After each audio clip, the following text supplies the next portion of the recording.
So about me quickly, been in the industry for 25 plus years now, have worked in organizations like Maersk, Infosys, EY, and now I'm the CISO and DPO for Tredence Inc., AI data science and data engineering company. Have had the opportunity to work with many experienced folks in the industry, and got the right exposure at the right time, thankfully. And here we are. I would not want to give a very long intro on this, but then I think I will pass it to Hilal now. Thanks, Manoj. It's a pleasure to be here, and thanks everyone for joining. And yeah, about me, like currently, I'm the CISO at Razorpay. Previously, I worked with basically Intel. I worked with HP Labs. I worked with Intuit, Traveloka, and Dream11. So I have 17 years of experience in information security, right? So, and yeah, that's pretty much about me. I mean. Glad to be here. So I think we have quite an interesting and at the same time vast topic of AI in cybersecurity. So one of the initial topics, right? What are the key indicators, I think, in your mind, key, CISOs should look at if they want to kind of segregate the marketing hype of AI solutions versus its real practical use on the ground? What are your some of the thoughts on that? So to begin with, right? So I just want to make sure that we have a very clear distinction on what kind of hype are we talking about? So is it hype related to basically generative AI? Yeah. So or is hype related to predictive AI? So I mean, the classical or predictive AI has been here for years and years and years. I mean, we have been using it in different ways, right? So in different products, services, and a lot of different things that allow us to basically like make some predictions or make sure that okay, we do some forecasting and things like that, or discover any anomalies or things like that. So that we have been doing all the time, right? So I think the hype that we are talking about and the hype that has been there for the last from last year, particularly around generative AI, I mean, that's the one distinction I want to make, that we are talking about basically hype around generative AI and why it has Yeah. become such a hot topic. So, with regards to basically like when do organizations think that they are ready for AI, it's up to them, right? So they want to basically like enhance productivity, or they want to basically to introduce some kind of novel way of doing things, or something that has not worked traditionally. They want to bring some new angle to basically do, or they want to drive some innovation through basically some agile practices that can be enhanced by AI. So when organizations basically like have to scale and they have to achieve a lot more in a lot less time, I think that's when I think the generative AI becomes a catalyst for Mm, them to basically achieve all of that. mm, yeah, that's right. I mean, I think it's all about the times we live in is all focused on doing things faster, smarter, and with quality, right? So we are trying to make much more innovative ways of do things faster, and we can all help secure organizations better. So that said, what what should be the CISO's priorities of today, right? When it comes to adoption of AI in cybersecurity, would that be uh, the capability of the AI solution, or would that be its integratability of that technology across the tech landscape? So, what are your thoughts on? Yeah, I think both are important, right? So on the at the onset, right? So for example, you think about uh, what am I doing in cybersecurity, or basically in my daily security tasks? Why does it fit in, right? So it basically you want to see what is something that you are not able to achieve through the current tooling set. So you may have some tooling like incident response tooling, or you have detection engineering tooling and things like that, and that does not scale very well. Or a static code analysis, for example, does not scale at all. So you want to see if there is any capability in the AI platform that can help you achieve that. So, which means that you have all exhausted your current tool set and current resources, and now you want to see if there's a better way to do things. So, the advanced capabilities of generative AI, particularly when it comes to basically generating content, the content generation could be basically like you can basically like generate code, or you can generate rules for detecting incidents, or you can basically generate some content that can allow you to do analytics faster or discover vulnerabilities faster. I think those capabilities are going to be always important, and the CISOs need to basically be understand what is the use case that you want to solve. Is it related to basically like increasing efficiency, coverage, or basically using some innovative way to detect some of the novel advanced persistent threats, or doing some honeypotting thing and things like that? So the capabilities are extremely important because that will determine how exactly you are going to be using the AI capability. Now, the integration itself is actually going to be super important. So Mm, you are not going to replace your existing tooling with basically AI. So it is going to be complementing that. So any AI use case that you are going to basically be using in your organization will always be dependent on the quality of the data and that mm, is being generated in your ecosystem. And if the data that you are feeding into basically your AI models is not correct or is not accurate, you're never going to get accurate results, or you are not going to get productive results. So in yeah. order for you to basically like make sure that the integration happens between your current tooling set and you get the basically the appropriate data, that's extremely important. So I think both the capabilities of the AI models as well as the integration capabilities with the existing tool set is going to be important. And I think if you look at the OEM space that's offering these AI solutions, right? So they also are basically not trying to replace the existing tool set. They are just Mm, complementing what they have. yeah. Yeah, I mean, so that was obviously my natural question next, right? I mean, it all depends on the quality of data that we feed in as well, because that Absolutely. ultimately becomes the learning of the platform too.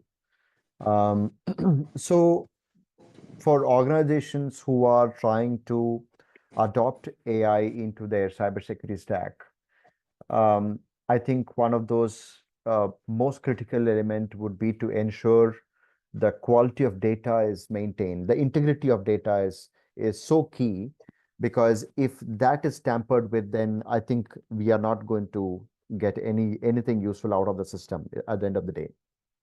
It's very simple, right? So if you remember, right, so back a few years back, or maybe some time back, right? So we used to use heuristic analysis a lot, right? Yeah. So we used to basically do frequency analysis a lot, right? Yeah. So which means that we used to have kind of like we plot basically like moving averages or basic average or baselines.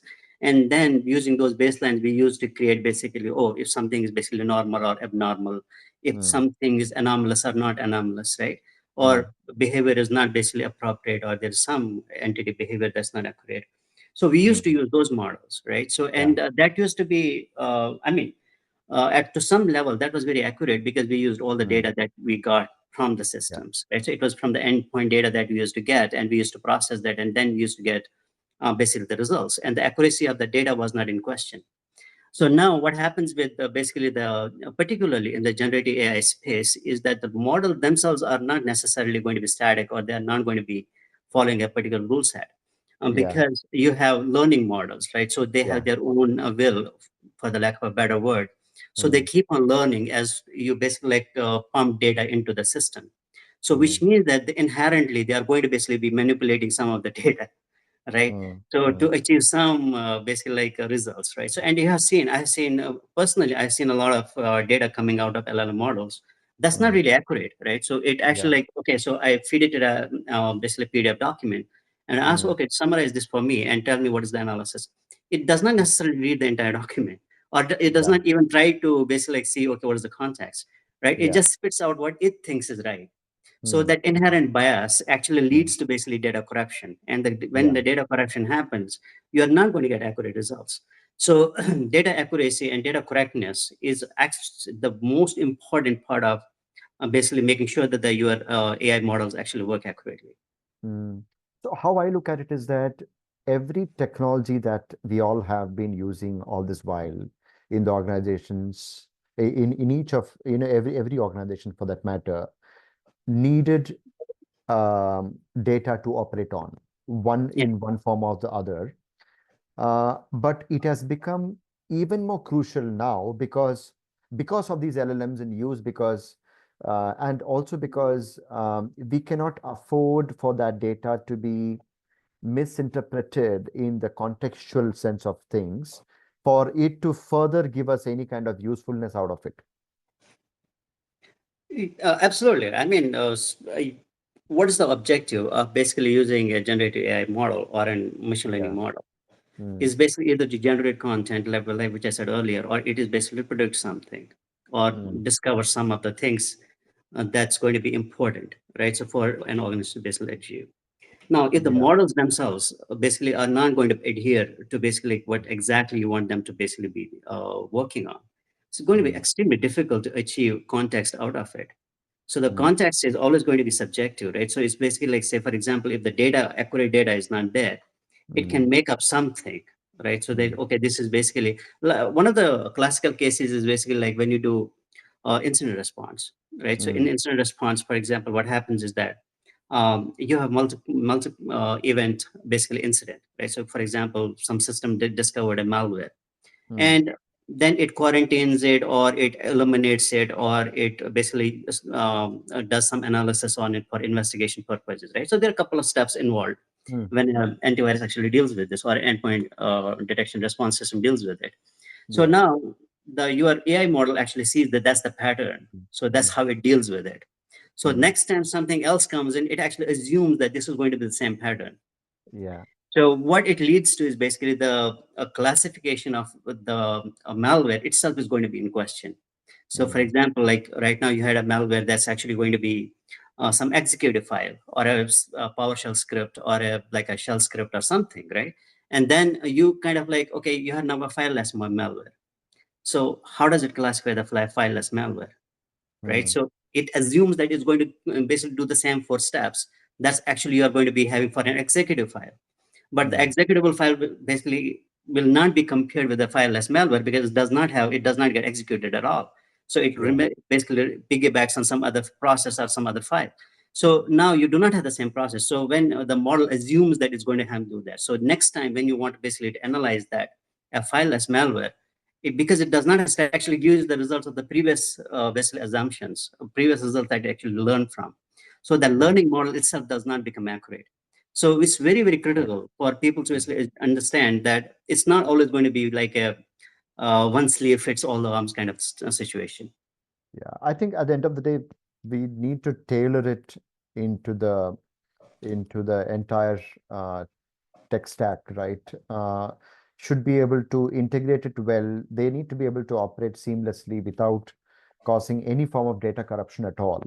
And I think the tailoring itself needs to be so fine-tuned so that data moving across systems have to uh, abide by a certain set of workflows.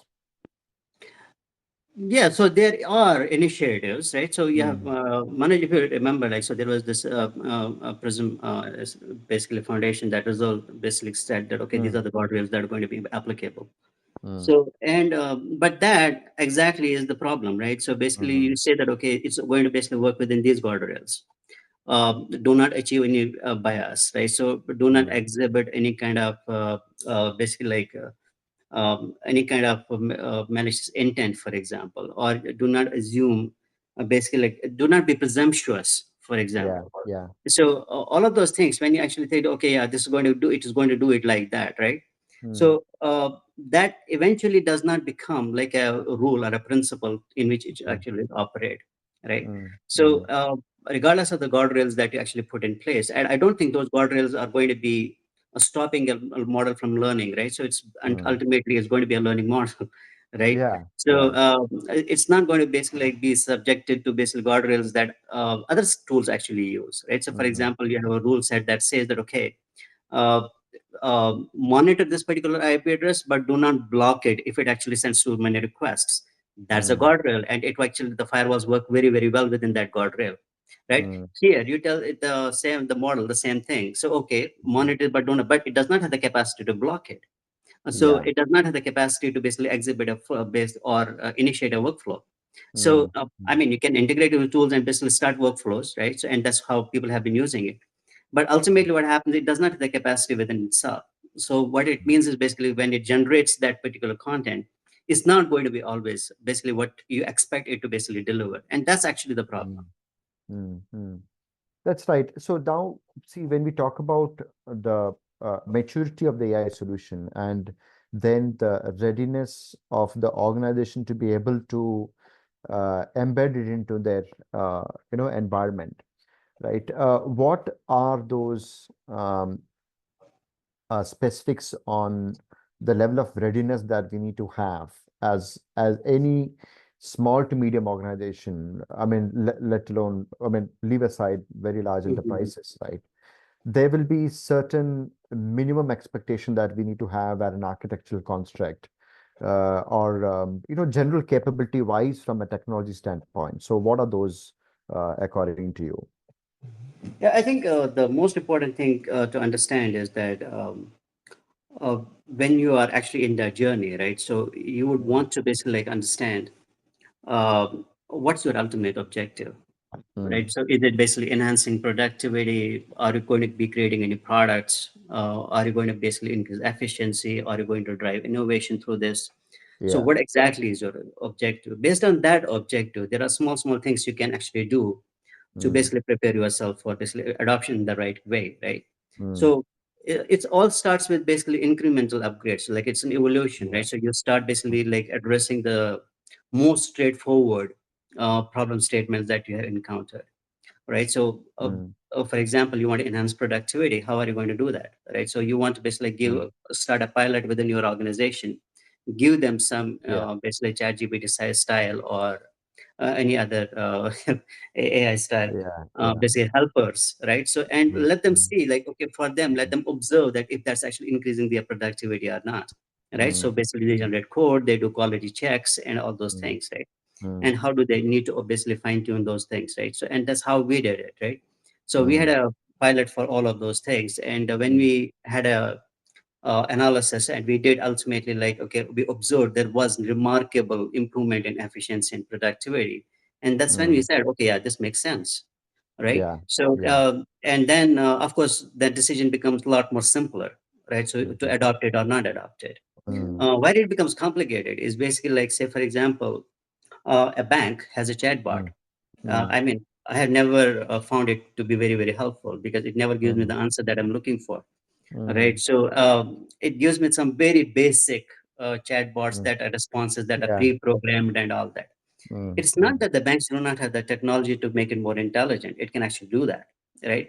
yeah. But again, Mm, they mm, are not necessarily going to be doing that because they are wary of basically what it might actually lead to.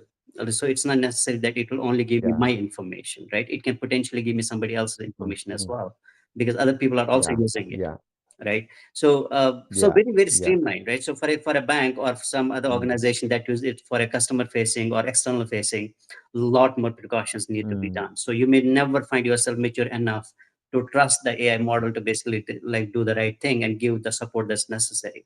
But on yeah. the other hand, when you actually are using it for basically enhancing productivity, enhancing efficiency, or Mm, even driving innovation, so it makes a lot more sense. The yeah. only prerequisite that I believe is that you should be very clear on what is the problem that you want to solve.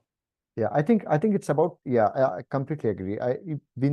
So we need to have a very clear list of use cases we want to solve at the end of the day, right? Yeah, But the risk is about the BFSI sector that you were pointing out some time back, right? If it is a chatbot, which is AI driven, and if the guardrails fail for whatever reason, and it I has get happened your already, information, Manoj. It has already yeah, happened. You remember exactly. the lawsuits that have been filed. Yeah, exactly. I mean, so that is going to be that is a biggest concern of all, right? I mean, some of these guardrails get broken. Maybe that never came up in the tests when they did it in the UAT environments and whatnot. So they probably did not necessarily assess the maturity of the product that they build, and maybe I got your information in the chat and vice versa. And that becomes a regulatory headache at the end of the day, not just Yeah. for the data subjects who get impacted. So coming to that particular topic, what are some of those standards and frameworks you think that organizations should pursue when they are in that AI adoption journey? Honestly, like there are a lot of frameworks out there right now. So Mm, I think the Google has one of the frameworks, the mm, Safe framework, and then there are other frameworks that actually like have good enough, mm, basically detailed instructions on how to use AI responsibly and ethically and yeah. use the proper guardrails, right? Mm, mm, But at the same time, while they're like generic enough to be mm, adopted into different organizations, I think they work very well. mm, But what is mm, more important, I think, is to for every organization to basically understand mm, what is their risk with respect to using AI. So they mm, should be able to basically do the risk assessment and basically figure yeah. out what Mm, could potentially go wrong, yeah. right? And what Mm, do they have in place to mitigate that risk? So yeah. do they Yeah. want to basically make sure that, okay, sensitive information does not go into training the models, or is strict access Mm, control necessary? yeah. Is basically like data privacy controls going to be implemented at the onset of using those models? Yeah. So I think you can use frameworks. They are going to be a good guidelines, right? So Mm, they can good reference points. yeah. But I think most organizations are going to be like fine tuning them. They are going to basically Mm, adopt them to what they require. And this is absolutely. actually, to be honest with you, this is like true for any framework that you pick up. So you Yeah. don't use it in its full context, right? So you do it in Yeah. its full. So it's Mm, always important to basically like fine mm, tune it to what your requirements are. mm, Otherwise, like what will happen is that it's going to become unmanageable, and it may not always absolutely. you may not always be able to basically satisfy the requirements. Yeah. I mean, I've come across the ISO 42001, which got released last year, and which I think can be kind of merged with the likes of ISO 27001, NIST cybersecurity framework. I mean, it can be a mix and match of multiple things, but like you said, at the end of the day, it is about fine tuning whatever is that standard of framework that we are utilizing to best meet the Yeah, security and privacy objectives, right? absolutely, absolutely. Yeah. Hmm. So that said, I think yeah, we spoke about risk versus meeting the objectives. We talked about assessing the maturity. Yeah, assessing the maturity, I think many organizations use different methods. I mean, some use NIST itself, NIST CSF itself as a baseline model to assess maturity, but there definitely are many other ways and means where you technologically assess it. For example, you subject the entire system to a thorough VAPT, red teaming kind of an exercise. I think now something which is even more strongly picking up as I see is red teaming of LLMs, jailbreaking and whatnot.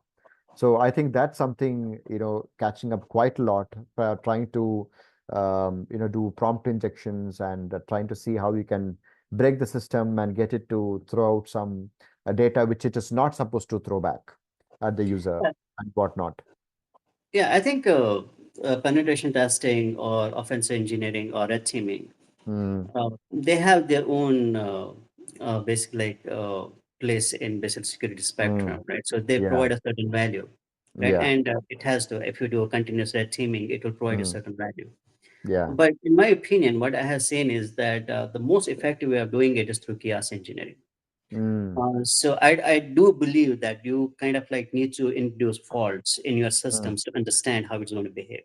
yeah. So if you are not going to do basically chaos engineering, you are always going to be at the mercy of Surprised. Yeah, you will be surprised. unknowns, Yeah, basically. There will yeah, be unknowns, right? So, mm, for example, like you do red teaming. Red teaming is very objective specific, right? yeah, So that you have a singular objective that you want to achieve, or you are mm, going to basically target a certain particular point. And mm, whatever the rest of your ecosystem, you are not going to target that, right? So mm, you don't know how that's going to behave. So mm, the chaos engineering is something that I truly believe in, right? So I truly believe that is the best form of basically like stress testing your environment to make sure that okay, it basically like follows the guardrails that are necessary, right? mm, mm, How you do that? I mean, somebody told me that. I mean, I proposed one time, and I was shot down very quickly when I mhm, said that okay, we should do it in the production, right? mm. because the Yeah, attackers are not going to basically like attack my development only the environment or UAT. my staging Absolutely. environment. They are going Yeah, to attack the production environment. So the chaos yeah, engineering has to happen basically the production environment as well. But obviously, absolutely. like there are a lot of things that are subject to scrutiny and making sure that we can actually recover from that. So yeah, Yeah, so if you do the chaos engineering right, I think it trumps mm, every other form of testing that you may want to perform on absolutely. your on Yeah, your environment. I think attackers are not waiting for a change window or a lean time or our convenience for them to attack whichever environment they can or they would like to attack, right? So Yeah. we cannot. So I think that really makes sense. I think. So I saw a few questions and I'll pick some of them. Kiran and somebody named Hyperlinks Mm, Cybersecurity. mm, They have mentioned about quantum plus AI. I mean, that's mm, a deadly combination. mm, Right? So we are staring down the barrel, right? So basically, the mm, quantum computing like is already here, is already breaking mm, stuff, right?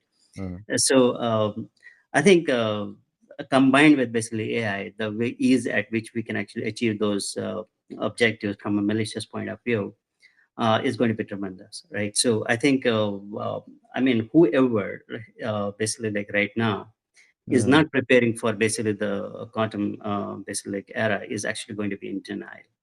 Like mm. state machinery is already using it, right? So Yeah, yeah, whatever basically the algorithms that were so quantum basically resistant are no longer quantum resistant.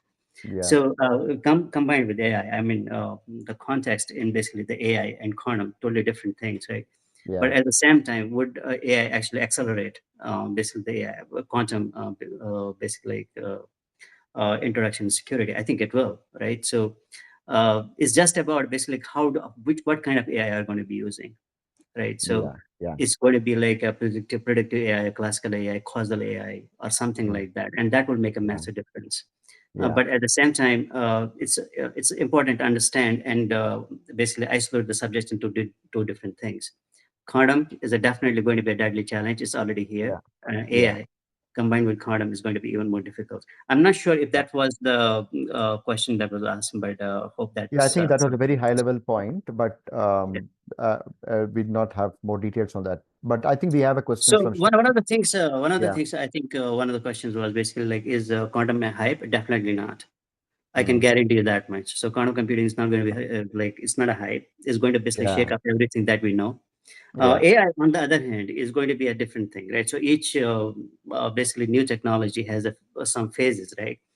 There's euphoria at the beginning. People are curious. They adopt it massively. There's mass adoption, and then mm, it plateaus at a certain point, and then people just basically like use it for the mundane things that they keep on doing, right?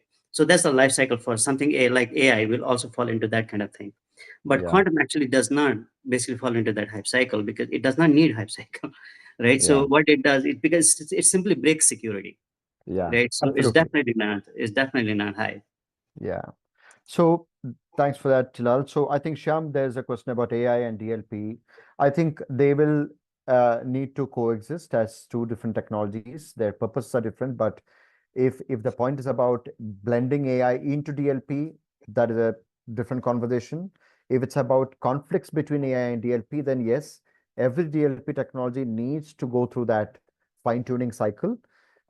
It is a time-consuming activity. You will need to go through that entire life cycle of DLP implementation and go live. But if you see that your AI models are behaving differently because the DLP is feeding it differently and whatnot, then both or either of the systems need to be able to adapt to those changes. DLP, if it is a non-AI technology, then obviously it will require you to do that fine tuning, and AI needs to be able to adapt to the changes expected. It is not going to be straightforward or easy, but you need to go through that journey.